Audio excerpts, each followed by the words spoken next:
Chers amis, je suis venu ici, bien sûr, comme ami de la résistance iranienne de longue date.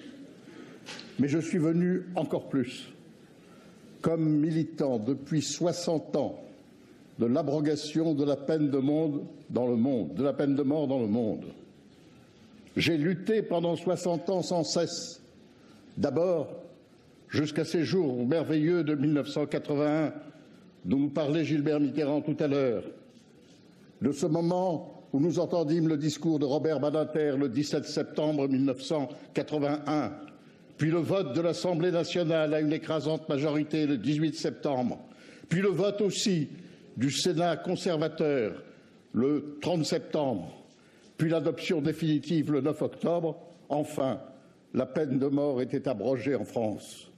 Et nous savons que c'était un long combat, mais partout, prenant l'exemple de l'Iran, j'ai affirmé et je continue à affirmer que nous sommes là au comble de la monstruosité. On ne peut pas négocier sur cela, il faut exiger.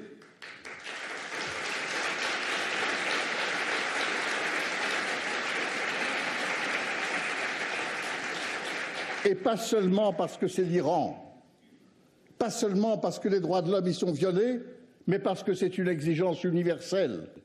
Et je dis aux gouvernants occidentaux, et je dis au gouvernement français, à mon gouvernement, que je ne veux pas entrer dans les problèmes diplomatiques. Je m'occupe des droits de l'homme et je leur dis simplement, il n'est pas possible que vous vous taisiez. Il n'est pas possible que vous vous réjouissiez aujourd'hui que les hommes d'affaires aillent à Téhéran en se moquant des pendus qu'ils rencontrent. Je dis qu'il n'est pas possible de dire aujourd'hui que tout est normal, que tout doit s'apaiser simplement pour un accord diplomatique, voire un accord économique. Ah, l'accord économique, vous connaissez bien, vous. Vous vous souvenez de ce jour de 2003 où, par suite d'un accord économique avec l'Iran, les policiers déboulèrent à Auvers-sur-Oise. Eh bien, au nom de cet accord économique aujourd'hui, va-t-on, de cet intérêt économique, l'accord étant diplomatique, va-t-on laisser les hommes, les femmes, les enfants pourrir dans les couloirs de la mort et attendre ce moment où on va les pendre? Va-t-on laisser faire cela sans le dire? Nous, la France, nous qui portons le message des droits de l'homme à travers le monde, j'interpelle à ce sujet ceux qui nous gouvernent. Et je leur dis, dites au moins quelque chose.